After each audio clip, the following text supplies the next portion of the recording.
Olá, seja bem-vindo ao audiobook A Quarta Dimensão, Descobrindo um Novo Mundo de Orações Respondidas, de David Paul Yun-Shu.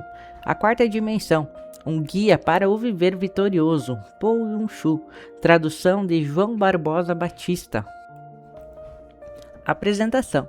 Vi o Dr. Paul Yun-Shu pela primeira vez em 1958. Pouco depois dele começar sua obra pioneira entre os pobres do Nordeste de Seul, Coreia.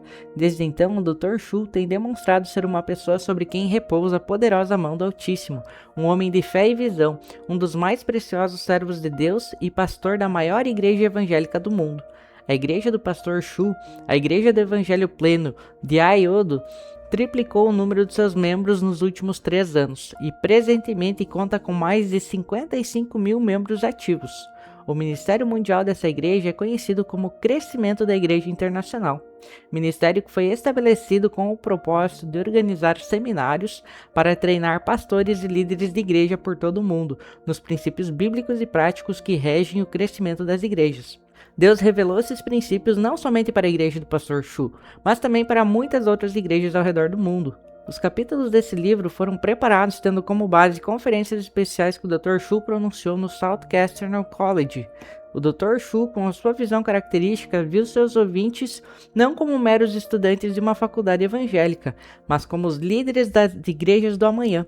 E com essa solene responsabilidade, falou abertamente acerca das suas mais profundas experiências pessoais. Esse livro proporciona verdades vitais, não só para o pastor e líder da igreja, mas também para cada homem, mulher, membros ativos do corpo de Cristo. É um guia espiritual para todos os cristãos que anseiam ter êxito na vida cristã. Escrito no estilo inimitável e loução oriental do Dr. Shu, recomendo calorosamente esse livro ao leitor. John Ralston, vice-presidente da Church on Ground International, fevereiro de 1978. Dedicatória. Esse livro é dedicado a todos os que procuram, esquadrinham e lutam, buscando encontrar um caminho de fé consistente pelo qual andar. Prefácio. É-me grande honra escrever o prefácio desse excitante livro de autoria do meu irmão em Cristo, Paul Yun-Shu. Sou-lhe pessoalmente grato pela força espiritual e pelas introspecções que recebi de Deus mediante esse grande pastor cristão. Eu estava pregando em sua enorme igreja em Seul, na Coreia, quando recebi um telefonema dizendo que a nossa filha fora tragicamente ferida em um horrível acidente automobilístico no estado de Iowa. Nosso querido amigo Paul Yun-Shu acompanhou-nos ao aeroporto com suas orações e seu apoio.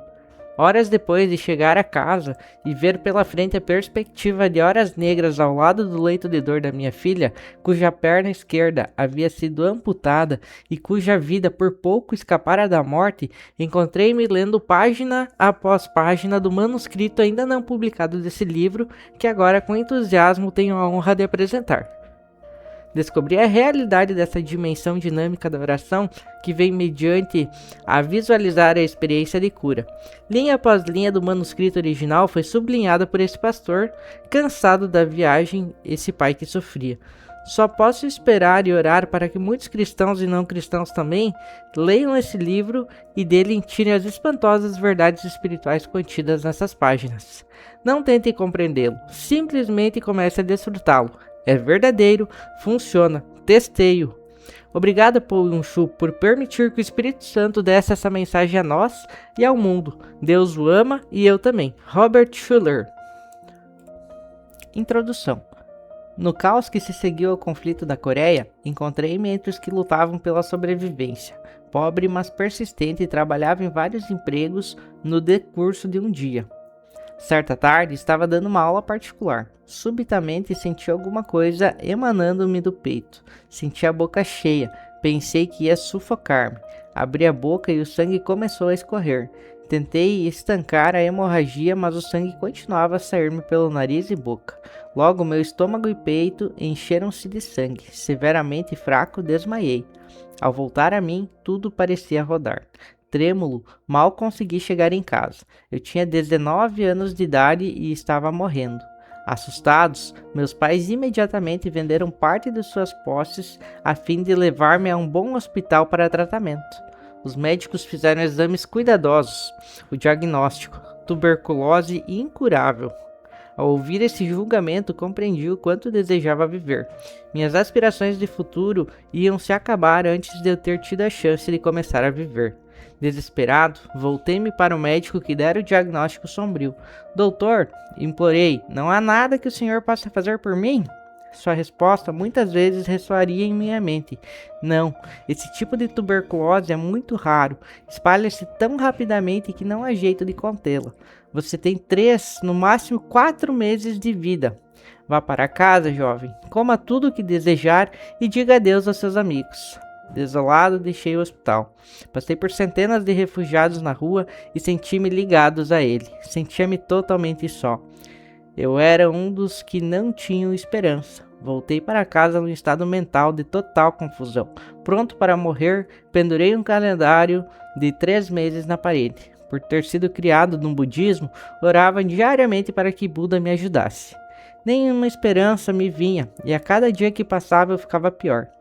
Percebendo que meu tempo de vida se encurtava, desisti da fé em Buda. Foi então que comecei a clamar ao Deus desconhecido. Pouco sabia eu do grande impacto que a sua resposta teria sobre a minha vida. Alguns dias mais tarde, uma colegial veio visitar-me e começou a falar a respeito de Jesus Cristo. Contou-me do nascimento virginal de Jesus, sua morte na cruz, sua ressurreição, a salvação mediante a graça. Essas histórias pareciam não fazer sentido para mim. Eu não aceitava as histórias dela e nem prestava muita atenção a essa jovem ignorante. Sua partida deixou-me com uma única emoção: alívio. Mas no dia seguinte ela voltou. Voltou várias vezes, e toda vez perturbava-me com as histórias a respeito do Deus-Homem Jesus. Depois de mais de uma semana dessas visitas, fiquei grandemente agitado e repreendi-la asperamente. Ela não saiu correndo envergonhada, nem retalhou com raiva. Simplesmente ajoelhou-se e começou a orar por mim. Grandes gotas de lágrima escorreram pelas faces, refletindo uma compaixão estranha das minhas filosofias e rituais budistas bem organizados e estéreis. Ao ver suas lágrimas, meu coração foi profundamente tocado. Vi algo diferente nessa garota. Ela não recitava histórias religiosas para mim, ela vivia sua fé. Por intermédio do seu amor e lágrimas, pude sentir a presença de Deus. Jovem, implorei, por favor, não chore. Sinto muito. Agora conheço o seu amor cristão. Já que estou morrendo, tornar-me-ei cristão para você. Sua reação foi instantânea. Seu rosto iluminou-se e ela louvou a Deus. Apertando-me as mãos, deu-me a sua Bíblia. Examine a Bíblia, instruiu ela. Se a ler fielmente, encontrará as palavras de vida. Essa era a primeira vez em minha vida que tinha em mãos uma Bíblia. Lutando com esforço para respirar, abri no livro de Gênesis. Ela sorriu, abrindo a Bíblia no Evangelho de Mateus. O Senhor está tão doente que se começar em Gênesis, acho que não durará o tempo suficiente para terminar o Apocalipse. Se começar com o Evangelho de Mateus, acho que terá tempo de terminar. Esperava encontrar profundos ensinamentos morais e filosóficos, mas o que li chocou-me. Abraão gerou a Isaac, Isaac a Jacó, Jacó a Judá e os seus irmãos. Senti-me ridículo. Fechei a Bíblia dizendo: Senhorita, não vou ler essa Bíblia. Isso é uma história de um homem gerando outro. Preferia ler uma lista telefônica. O senhor não reconhece esses nomes agora, respondeu ela. Mas à medida que continuar a leitura, esses nomes terão um significado especial para o senhor. Encorajado, comecei a ler a Bíblia de novo. Ao ler, não encontrei filosofias, nem teorias sistematizadas, nem ciência médica, nem quaisquer rituais religiosos, mas encontrei um tema marcante. A Bíblia constantemente falava a respeito de Jesus Cristo, o Filho de Deus. A iminência da minha morte tinha me levado à compreensão de que eu precisava de algo maior do que a religião, mais profundo do que a filosofia e mais alto do que a simpatia pelas tribulações da existência humana. Precisava de alguém que partilhasse minhas lutas e meus sofrimentos, alguém que pudesse dar-me vida. Mediante a leitura da Bíblia, descobri que esse alguém era o Senhor Jesus Cristo. Essa pessoa chamada Jesus Cristo não apresentava uma religião, um código de ética, nem uma série de rituais. De modo profundamente prático, Jesus trazia salvação à humanidade. Odiando o pecado, Cristo amava o pecador, aceitando a todos os que a ele chegavam. Profundamente consciente dos seus pecados, sabia que precisava do seu perdão. Cristo curou os doentes, os enfermos vinham a ele e ele curava todos os que o tocavam.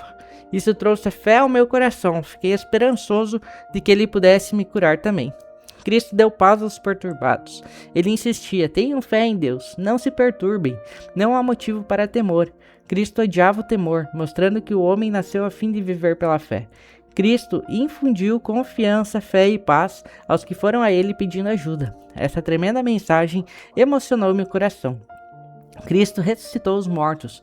Nunca encontrei um incidente na Bíblia em que Cristo tivesse dirigido um culto fúnebre. Ele trazia os mortos de volta à vida, transformando os funerais em magníficas ressurreições. E o que mais sobressaía em minha mente era a misericórdia de Cristo para com os possessos de demônio. Durante a Guerra da Coreia, muitas pessoas perderam suas famílias e seus negócios. Sofrendo de esgotamentos nervosos, muitos tornaram-se completamente possessos pelo diabo. Destituídos de abrigo, andavam sem rumo pelas ruas. Cristo estava pronto até mesmo para enfrentar esse desafio. Ele expulsou os demônios e restaurou os possessos à vida normal. O amor de Cristo era poderoso, tocava a vida e as necessidades de todos que vinham a ele. Convencido de que Cristo Jesus estava vivo e movido pela vitalidade do seu ministério, ajoelhei-me, pedi que Cristo entrasse em meu coração e me salvasse, e me curasse e me livrasse da morte. Instantaneamente, a alegria da salvação e a paz do perdão de Cristo me envolveram. Sabia que estava salvo. Cheio do Espírito Santo, levantei-me e gritei: glória seja dada ao Senhor. Dessa hora em diante, li a Bíblia como uma pessoa que está morrendo de fome e digere o seu alimento. A Bíblia provia fundamento para toda a fé que eu necessitava. A despeito do prognóstico e dos antigos sentimentos de temor, logo fiquei sabendo que ia viver. Em vez de morrer em 3 meses, levantei-me do leito da morte em 6. Desde esse dia tenho pregado o evangelho dinâmico de Jesus Cristo. A garota, cujo nome jamais vinha saber, ensinou-me o nome mais precioso que jamais conhecerei. Através dos anos, Deus tem me ajudado a compreender vários princípios importantes da fé. Esses são os princípios que partilho com você nos capítulos que se seguem, para que você possa entrar numa dimensão mais profunda e numa vida mais abundante. Cristo jamais muda. Ele é o mesmo ontem, hoje e para sempre. Cristo deseja carregar seus fardos. Jesus pode perdoar-lhe e curar-lhe. Ele pode expulsar Satanás e dar-lhe confiança, fé e paz. Cristo deseja dar-lhe a vida eterna e fazer parte do seu viver diário. Ao passo que os ladrões vêm para matar e destruir, Jesus vem para dar vida completa e livre. Mediante a presença do Espírito Santo, Jesus está com você nesse instante. Cristo deseja curá-lo e libertá-lo da morte. Ele é o seu Senhor redivivo. Coloque sua fé em Jesus Cristo e espere um milagre hoje.